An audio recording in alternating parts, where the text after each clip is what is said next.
Welcome to BeMORE's webinar, Race Inequality in the Charity Sector. I'm Nicolette Wolfe, the CEO of BeMORE.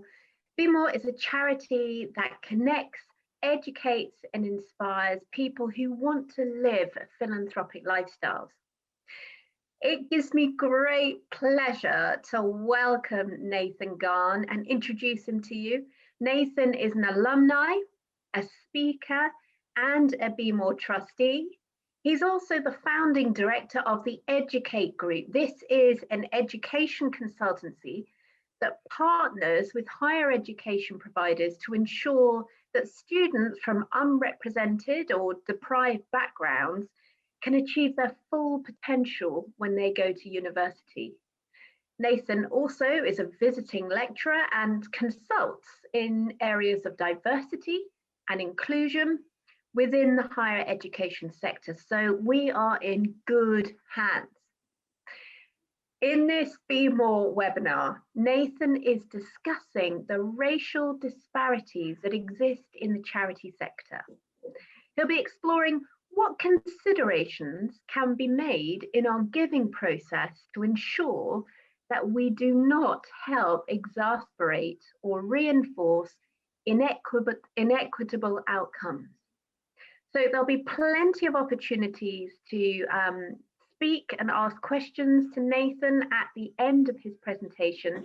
We have a chat, so please put all your questions down in the chat and we'll hear Nathan's answers to those following his presentation. Nathan, welcome to BeMORE. I know you know it well. It's a real pleasure to have you tonight. And I'm just going to pass the baton straight to you. Awesome. Thank you so much, Nicolette. It's great to be here. Good evening, everybody. Nice to see you virtually. Really pleased that you can join us this evening. So I'm going to just take a little stroll through the big complex issue of race equality. I'm just going to get my slide up. Okay. So, as Nicolette said, my name is Nathan. I work predominantly in the area of higher education, specifically with students from underrepresented backgrounds, trying to help them achieve their best at university. I've been a trustee for a while now, and I've really enjoyed my time with BeMORE, really looking at things from a different lens, looking at it from the charity sector view. And I think where we start to have these discussions and really start to challenge ourselves in this area was kind of last year, when as a board we made a decision to do multiple things. And so this is kind of birthed out of our discussions that we've been having to and fro. So I'm hoping that by the end of this, you will glean some insight and also hopefully be able to be a bit more informed around how you decide to give and engage with charities for the rest of your life, really. So great, we're going to kick off. So the starting point, where I want to take you first is the question of what is race and what is racialization. So a long time ago, back in the 1800s, this was a graphic that was given by kind of what was known as one of the leading scientists at that time, Samuel Morton, who put forward that race was biological, that it was connected to the type of human a person was. And he produced these 5 skulls. And what he said was the skull with the biggest kind of cranium had the most intelligence and therefore should be kind of the most dominant race, with the skull that was the smallest actually having the least intelligence and therefore were most likely to kind of be in subordinate roles or service roles. And so this, what we now know to be pseudoscience quite clearly, was the leading thinking at the time in the 1800s. And so perpetuated through generation to generation, permeated through the universities and, you know, was leading science. And it had lots of implications, one being that of eugenics and different kind of ways of categorizing people. But the first thing to understand about race is whilst it used to be thought of as a biological disposition, just solely based on a person's color and phenotype, what we found kind of engaging in the Human Genome Project, so that was started in 1990, and there'd been some literature and some scholars before then. One of the most recent was 1970s that was arguing against this race as a biological truth. But since the Human Genome Project, where we was actually for the first time able to look at the DNA in its entirety, we concluded that in 2003, which showed us that actually there is very little genetic variation between human and human. There's very little genetic variation between different races, or as was said, races. So if you are in the same homogeneous population, there is actually more genetic variation within the population of your ethnicity than you are to have with your race. And I think genetic variations by race account for about 6% variation. So this led us and scholars and the academic community to now understand that race actually could be seen as a social construct, that actually it was a way that we thought about people. It's the way that we categorized it, but didn't actually have that scientific evidence to say that there was difference between people, nonetheless, differences by intelligence and so forth. So I've just put a link in here. If you do get a hold of the slides, National Geographic's got an amazing documentary on this, and I would definitely urge you to have a watch.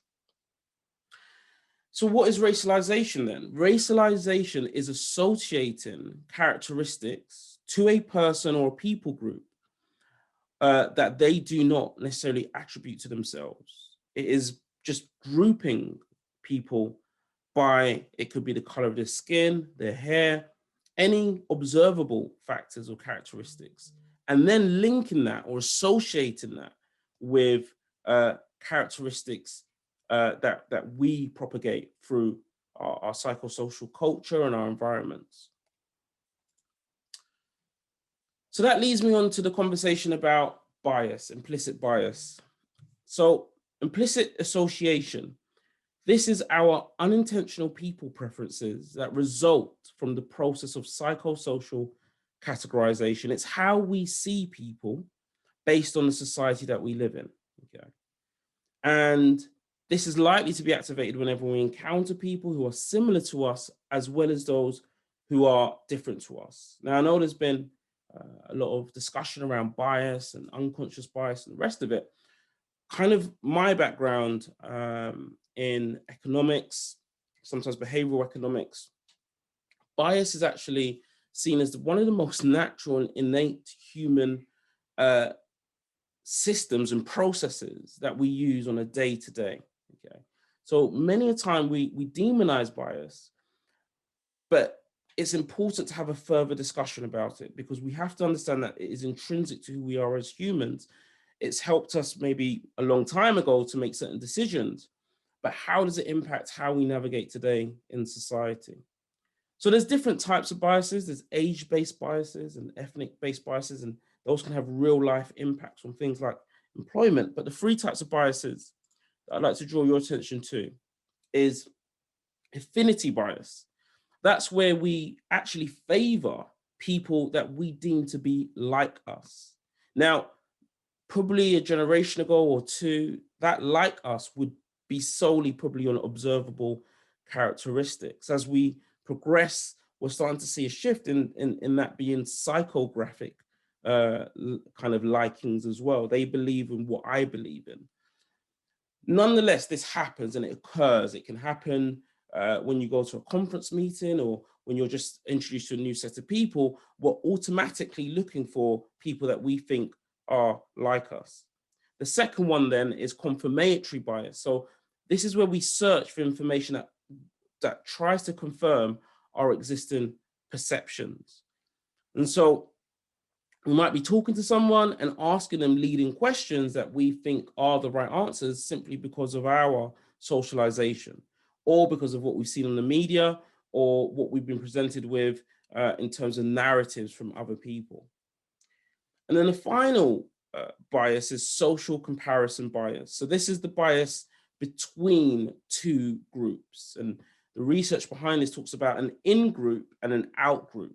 So your in-group, what the research found was that if your in-group was to do something wrong, if they were to do something against the rules or they broke some procedures or whatever, that actually if they were part of your in-group, you would look at them with more leniency. And if they were part of your out-group, then you would look to see that they had a more severe punishment. And again, this is happening on that kind of subconscious and sometimes conscious levels of looking at people in difference and having these assumed thoughts about them. But with all these biases, they can kind of stay nascent to an extent until they move into real consequences for people groups.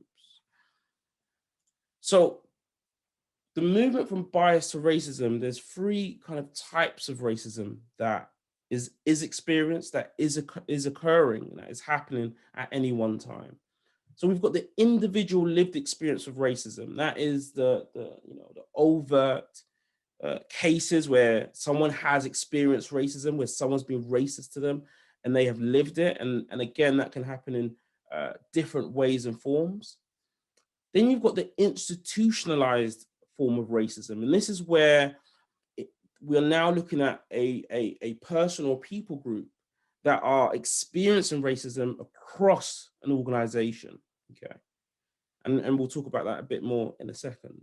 And then lastly is the structural side of racism, and that is where society is operating in a way that is producing systemic racism to people groups because of the color of their skin. So what is institutionalized racism? Well, it's a term that's been in literature for a little while, but it was popularized back in 1999 with the Macpherson report upon kind of the investigation of Stephen Lawrence and looking at the outcome of that report. And Macpherson writes, it's the collective failure of an organization to provide an appropriate level of professional service to people because of the color, culture, or ethnic origin. It can be seen or detected in processes, attitudes, and behavior, which amount to discrimination through unwitting prejudice, ignorance, faultlessness, and racist stereotyping, which disadvantage minority ethnic people. Now, that's quite a big, broad definition, but it's also gives me a lot of clarity if we see that last part, that there is something in there where there has to be an element of disadvantage to minority ethnic groups of people. And so that was what was said about the Met Police nearly 21 years ago now. But in many institutions, similar findings had been found. But if we take it from just an institution, we take it to the structural side of things, the systemic side of things. Back in Theresa May's government, she launched a race disparity audit committee report, which looked at the racial disparities of people living in the UK. Some of the key findings were quite shocking.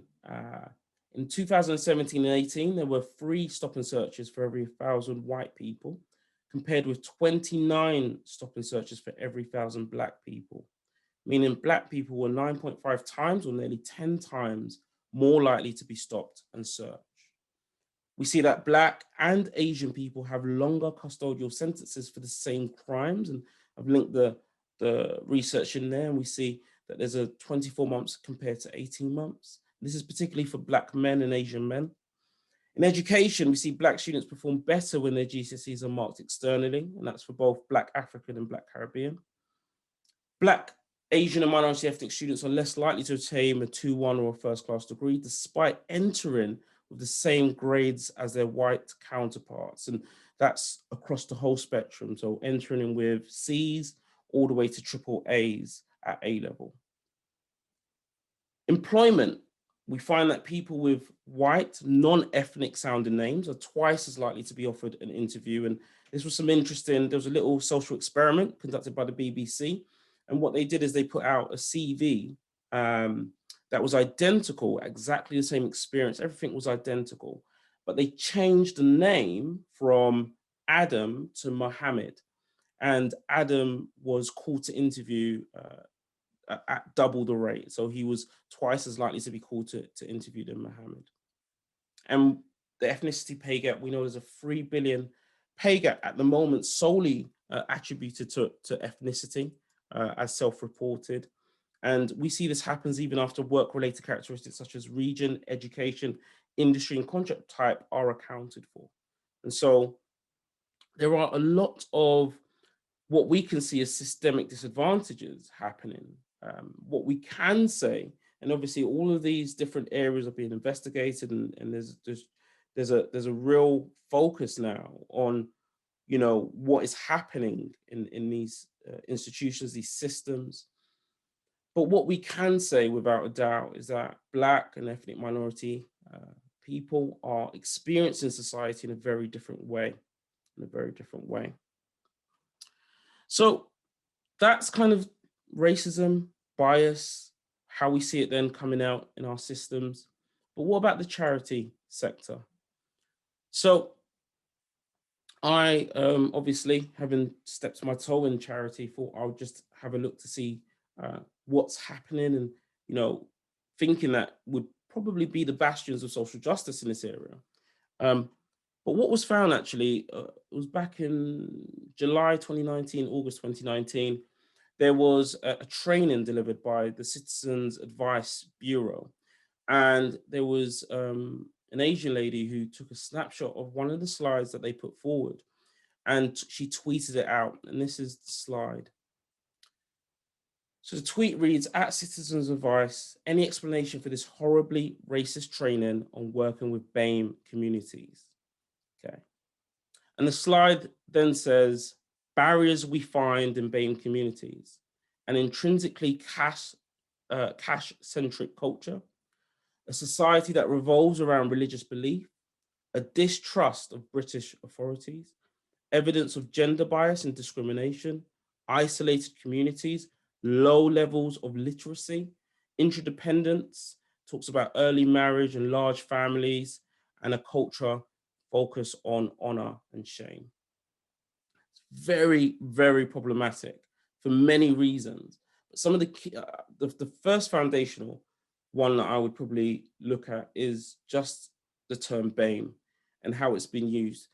The original kind of reason that the term BAME was even created or invented was to look at disparities in the data between different ethnic groups based on ethnic groups self-identifying themselves by Black, British, and so forth, Asian, and so forth. And I guess it's become a catch-all term to attribute characteristics to whole groups of people. So already we're seeing this kind of in-group, out-group effect, where we've put together Black, Asian, and within that Black is African and Caribbean, and then we've got Asian, South Asian, Indian, Pakistani, Bangladeshi, minority ethnics, which is even more diversity in there. And then we've attributed them all these characteristics that they haven't associated with themselves at all, and is just clearly racist. The second thing for me that was quite horrific about this was that it was a training being delivered by Citizen Advice. And so the irony that there is a distrust of British authorities, as they put as the third bullet point, with an institution such as Citizen Advice, it just brings it full circle. So this sparked kind of outrage at the time, and it got kind of media coverage. But interestingly enough, it sparked really a hashtag called Charity So White, and it started having people from within the sector talk about their own experiences with racism in the sector. And here's a few tweets that I picked up, and I'll read them. "When I was promoted to a senior management position, I was offered a salary less than a quarter of my younger, whiter, less experienced predecessor, Charity So White. I once ran the digital comms part of a program for a charity for 4+ years. At an event, a senior rep from a partner of the program assumed I was a waiter and asked me to bring her drinks twice. Charity So White. I turned one guy down for funding, not convinced his org was benefiting all communities equally. His response, do you know research shows that Black people were happier when they were in subordinate positions? Hashtag Charity So White. And so this outrage around what had happened in the training started to surface all the experiences that hadn't been collected or collated by any mechanisms within the charity sector, and obviously prompted further investigations and reports to be put forward. So what we have here is the Home Truths Report, and that was, I guess, one of the seminal reports looking into racism specifically in the charity sector. So they had the Association of Chief Executives for Voluntary Organizations, Voice for Change, and Community Fund, which is quite a large funder. And they did a report into the sector, and they found that Black, Asian, minority, ethnic employees made up just 9% of the voluntary sector, compared to the 14% of the population. We see 92% of trustees on charity boards and 95% of charity chief executives are white.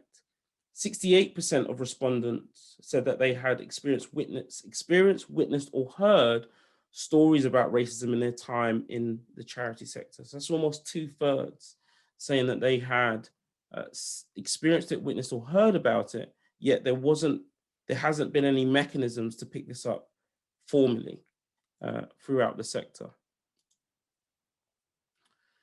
So we see that 50% of the respondents said that they need to feel that they need to change their behavior or be in their best behavior to fit in. In terms of direct experience of racism, 222 people had been subject to ignorant or insensitive questioning about their culture or religion. 147 people had been treated as intellectually inferior, and 114 respondents had been subject to excessive surveillance and scrutiny by colleagues, managers, or supervisors. From the charity job survey then, this is a separate survey published in 2018, they found that 54% of people that undertook their survey experienced discrimination based on their race or ethnicity. That's more than 1 in 2 who are saying that they're feeling racism directly. And so if we drill down slightly into what the demographic is, we see discrimination experienced by different groups. And so we see some of the highest is kind of age-based, so 50 years plus. We see that there is also kind of sexuality. We see disability is also high, and Bain at 54%. But if we look at the actual racial categories, we see that the highest there is for Black participants in charities at 62%. Had answered to the question, have you ever felt discriminated against at work because of ethnicity? And 62% said yes. So again, a really high percentage that are feeling the effects of racism. A kind of conclusive summation from the report was this, and I just want to read it out. The problem in the charity sector is not simply an absence of BAME people. Once inside the sector, significant numbers of BAME people experience discrimination and harm. Our research suggests that this situation is linked to the prevailing culture of the sector. By this, we mean that long-standing habits, practices, and norms will have to change in order to improve how the charity sector works and serves BAME people.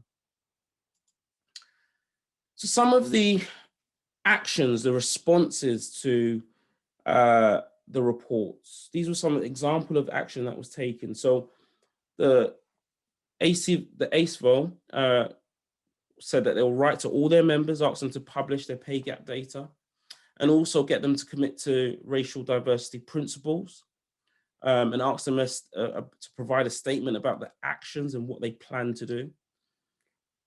They also said that they'll publish their own pay gap data, and that was by the end of July. Writing to funders, and I haven't checked to see if that had been the case, but I'm sure it is. And writing to funders, they said that they will write to the largest 20 grant makers and ask them to publish data on how much of their grants are awarded to BAME-led organizations. Facilitation, training, and discussion.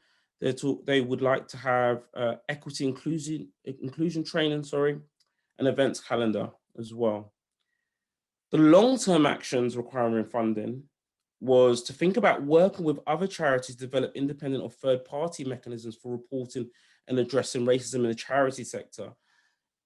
Being that actually there's a void, there is no centralized pace or kind of method of reporting racial abuse when I was looking at this, which was quite astounding. And a campaign for annual funding to be given to a BAME-led civil society group or coalition to carry out an annual BAME barometer. So a survey to capture BAME experiences in charities. So this was some of the initial actions and responses. But the question this evening is, what can we do? And what should we do? Okay. Now, many of us that are on, we are passionate about giving, passionate about doing good, or at least creating a cycle of social justice within our societies and across the world. And I just wanted to share, I think, 5 simple things that can be done to be able to move forward racial equality. The first of all is to make a personal commitment to take an anti-racist stance in your sphere of influence. I think too often we can definitely look at organizations and so forth and point the finger, but it has to start with us saying we're going to change in how we see things and do things and be conscious about how we address this issue. Now, the term anti-racist speaks to not being comfortable just to say that I'm not racist. Unfortunately, I feel it's no longer enough just not to be racist. There has to be this active stance of being able to at least see it when it's happening and to be able to question it at the very foundation, to question when things aren't the way they should be. So, what are those questions? So, I would, if you was thinking to give to an organization, I think these are kind of 5 main questions you could think to ask. What is the diversity of their staff with a focus on their senior leaders? Do they have mechanisms to report racial abuse? Have they undertaken any training or development in race relations? What are their goals and ambitions in this area? Do they have data by race within their organization? Now, the reason I think these questions are important and quite pertinent, because whether you are a large organization, a large charitable body, or a very small 1-person, 2-person, you can do all 5 of these things. So in terms of the diversity of the staff, now, they may not have a diverse kind of board. We already saw the stats, 95%, 92%, so it may not be diverse. However, I'll take you to the case study of Co-op, the supermarket chain. What they have done is they've got their trustee board, and they've got also non-executive directors that they bring in to their main board, and I believe they second and they remunerate accordingly. But they are different voices. They are diverse voices of people that are very experienced and well seasoned, and they have just said, "Could you join us in our mission as part of us as a non-executive director?" So that's a really quick, simple way to start to think about how can we bring in this diversity of thought and of voice. If it's a smaller charity, maybe it's about saying, do you want to mentor or buddy up or do a kind of reverse mentoring relationship with another charity that is of ethnic minority background? there are many ways to do this without there being a lot of kind of drain on resources. But the most important aim from that first point is that there is a difference of view, that there is a dialogue taking place between two different viewpoints. Second, do they have mechanisms to report racial abuse? So if they do have people from different backgrounds, now it might be part of their main mechanism, but there's some considerations to take in place. For example, to what extent is it anonymized? I don't know if many of you watched the mini documentary on Antoine Ferdinand and when he reported his racial abuse to the FA and how they dealt with that. It was dealt with in a very, it felt very unequal about how the interviewer themselves were treating the two different players. And so it's important to think about not just the system, but who's in the system, who would the person feel comfortable talking with about their grievances. And again, this may, for small organizations, may require partnership to do so. Have they undertaken any training or development in race relations? This could be as simple as watching a video. There are many videos on the topics of race and ethnicity, and just sitting down and understanding what race is and what ethnicity is and what are some of the differences and what is currently taking place could be useful. What are the goals and ambitions in this area? You know, without a vision to move something forward, then, you know, we won't go anywhere. So it's important to say, okay, what does your charity really do? What are you thinking about with this issue or topic? And lastly, do you have data by race in their organization? Yes, we could think about who's their beneficiaries of the charity, but also who's the applicants for job roles when they put them out? How many actually get offered to interview? How many actually make it to the final stages? And so these are kind of 5 main areas that I think if were to be changed will have the biggest impact on increasing equality within the sector. Okay. So lastly, for your personal reading, there's 2 books that I will put forward to you. There's Why I'm No Longer Talking to White People About Race. So this is a book by Rennie Edo-Lodge. You can also get it via Audible. Very thorough kind of authorship on the current state of race relations in the UK. Often race relations are talked about solely in America, but I think this gives quite a thorough view of it in the UK.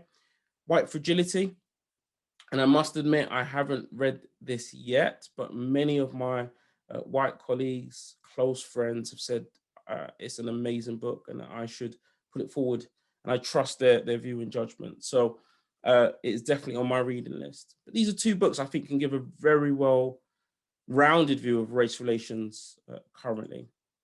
I've also put in 2 videos in the slide, and hopefully the slide can get shared to an extent, but racial and ethnic prejudice and discrimination of race and ethnicity, 10-minute videos that give you a very expansive view and understanding of this topic, just so that when you come to conversations, you're coming from an informed place, and 10 minutes of your time, you'll be able to do that. Okay, great stuff. Well, I think that's my time. Thank you very much, everyone, for joining me and just taking your evening to talk about this and to really think about how you and we can make a difference in this area within the charity sector. Thank you. Nathan, thank you so much. It's such an important and vital topic. And as you were talking, I had such a range of emotions. And I'm just gutted at some of the statistics, and just so grateful that here is a platform where we can talk about this injustice, and just feel like there is a sense of fresh air in the message and the truth of what you're saying. Now, this is the time to put your questions to Nathan in the chat. There is a lot of love for you out here, Nathan. So the first question is, what do you think are some important considerations that we should make when giving to charity in the light of all that you've said? Great question. So I think the first thing to think about is, I think I think giving is about giving first and foremost. So if there's a cause that you want to give to, do give. I think thinking about those 5 points that I put forward, I don't see it just as requirements or recommendations that charities need to follow. I think they are also starting points for conversation.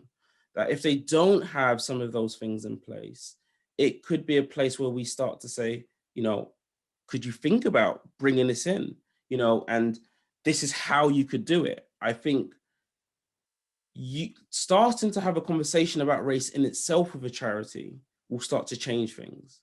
And so I think the biggest consideration is when you're giving to make a connection with the organization itself, try to find who the leadership team is, try to think about who are the workers who are, you know, distributing or making that social justice happen. And if you can, then send an email to say, what are you doing in these areas? And if there's nothing to be said back, I can help. I can give you some insight. We can get this started. We can make a change here. Yeah. That's amazing. Thank you. Okay. What can people do who think they themselves are experiencing institutionalized racism in the workplace? Wow, that's a big one. So I used to be the chair of my Black and Asian minority ethnic staff network when I was back lecturing. And just from the reality of what that experience can do to your psyche, what it can do to your health and your well-being, I would immediately say that is really important to seek help and support, right? And this may not be your line manager because that person might be part of the problem. But I would definitely say look to, hopefully there's unions inside your institution. There's a well-being function inside your institution. But I would say talk to someone. Talking about it is the fundamental thing that will help you. Once you've talked about it and once you've sorted out your emotions and your state, and it might even just be with a family member or a friend, but once you've found some kind of, I don't know, locus of control about how you feel about the situation, I think that the next thing is to create something formalized, a letter, maybe just sitting down and writing down your experience and what you want done. In doing so, you can really formalize a message that can go to senior leadership, that they can engage with, that is written and recorded and documented. You may want to talk to some allies. You may want to talk to other people in your organization who care about you, if there is any, at that time. But I think the biggest thing that you should make come out of it is a written letter of your experience and what you'd like done about it. Okay. Thank you, Nathan. It's hard sometimes in those positions to put your head above the parapet. And what would you say to someone if they're struggling? You talked, I think, in your presentation about partnering. Yes. Is there any benefit, or is there a body that they can turn to gain support and advice and partnership? Yeah, it's different in every sector, and so in every organization. I know most large organizations will have a kind of diversity network, and that's a good go-to. I guess a good rule of thumb, just being from an ethnic minority background, is to engage with networks and societies and others. And also you'll be surprised that allies, you know, and these are white counterparts that are just as impassioned about the cause as you are.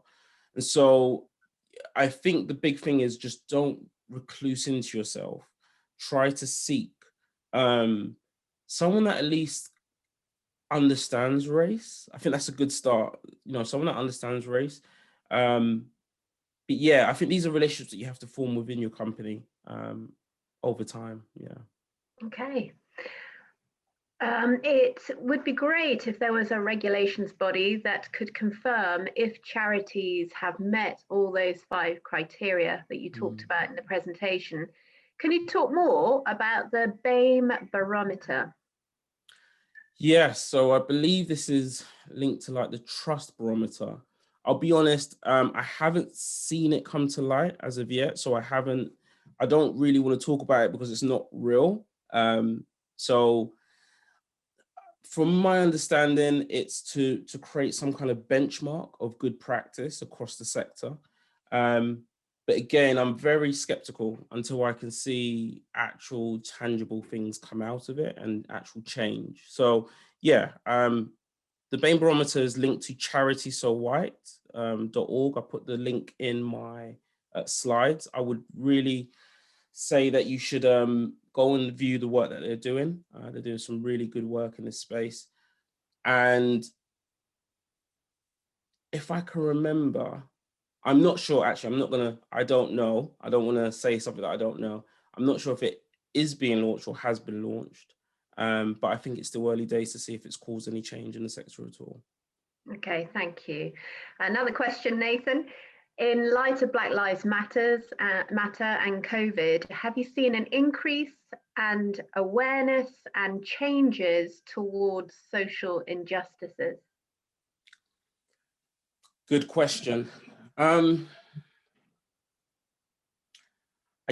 So two sides to this answer. Okay, so I think the challenge with seeing the change has been that we've also been on lockdown since what happened. And so it's very hard to see if there's been actual institutional change. One thing that I am very cognizant about is that many of my colleagues from Black ethnic minority backgrounds were really, really, really traumatized by what happened. And not all of them have been able to speak about the level of trauma that they experienced. And I'm talking, people that are definitely who are in senior leadership positions, who are already doing very well in their careers and so forth, still feeling a huge sense of pain. And I think for me, I don't think I've seen that pain actually been responded to by organizations as of yet. I don't think there's been a timeout to say, this is a moment for us to actually collect our thoughts and say what's going on within our organization and how do our staff feel and what do our staff feel should be done. So in my view, I don't think that's happened. But again, we're all on lockdown. It could be happening in pockets. It can be happening but I think there has to be a feeling of now's the time to listen to our Black, Asian, minority ethnic staff about their real experience and just listen. Nothing to say, nothing to rebut, but just listen, and then take that listening into the next agenda item and say, okay, what are we going to do about this? I haven't seen that on a mass scale yet, no. So from a personal point of view, particularly talking for myself, I'm obviously a white person and I have not experienced racism at all.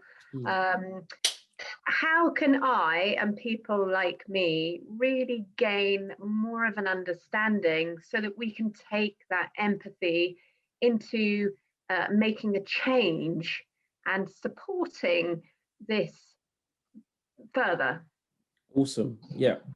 So I think the first step is, as I said in my presentation, I think it starts with that awareness of where you are on a kind of spectrum in terms in relation to this issue, right? And so I've got another slide which shows the different variations of where you could be positioned on the spectrum. But let's say the beginning part is the beginning part is unawareness.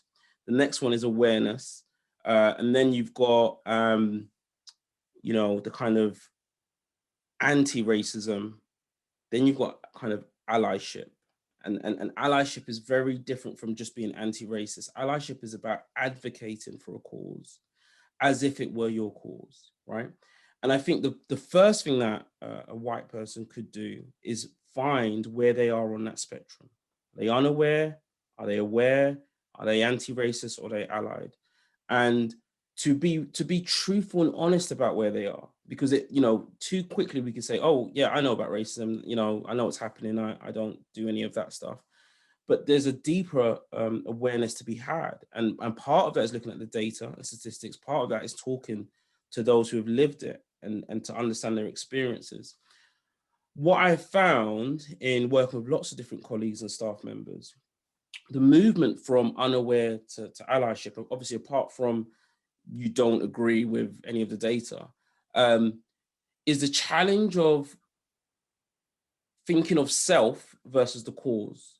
So what I found was when I was working with staff members, if they moved from unaware to aware, they normally got to the place where it was like, okay, I'm aware this is a problem. I'm aware this is happening. I will think about my behavior and my actions, but they were less likely to share that learning with others, with friends and family and team members. And that's because, again, they were scared of what they'll say. They were scared if they'll get it wrong. And what I try to communicate to them is you need to make it less about you to an extent and make it more about the cause. So if you come with a good intention and you're literally coming from a place that you want to help and make things better, immediately it comes from a listening stance. And then it comes from a learning about what you can do. And just to crystallize that, sorry, because I kind of went all over the place, just to crystallize that, I think the start is listening to ethnic minority voices. And I'll be candid here, be very brave to have a very uncomfortable conversation, not even uncomfortable, a disruptive conversation, to be able to sit down with another ethnic minority and say, what am I not getting here? Tell me, talk to me. And then just not saying anything and allowing that person to express everything that they go through. And for some, not everyone can express it and not everyone wants to. So it's not a push, but I often say to my friends, especially my white colleagues, look, have a conversation with me. There's nothing you can say that can offend. Let's have a frank conversation, because it's better to have this now than for you to feel fear and not be able to address things in the way they should be addressed. I hope that's answered. Yeah, definitely. Thank you. Okay, let me pick one more question. We've got a few. Okay. My question is, what do you think about incorporating Black history into the British curriculum? Taught to children from school from day one.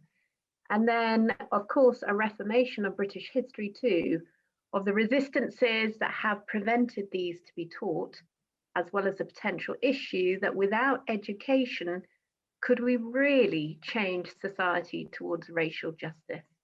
Good one to end on. Great question. So I know of an organization called, I think it's called the Black Curriculum, who've been lobbying to get more information, education as part of mainstream education.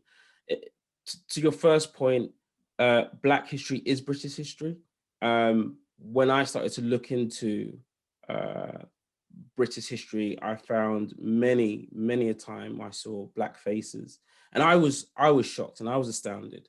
And that was only until I was maybe, on my postgraduate degree, that I was starting to understand that actually Black history was a part of British history and that they are intertwined. So to your question, yes, definitely. I think what has to happen though, and this is just my personal view, it's almost as if there has to be an education to the educators first. So there has to be a kind of, because remember, educators even now, it's been a legacy of this Eurocentric curriculum.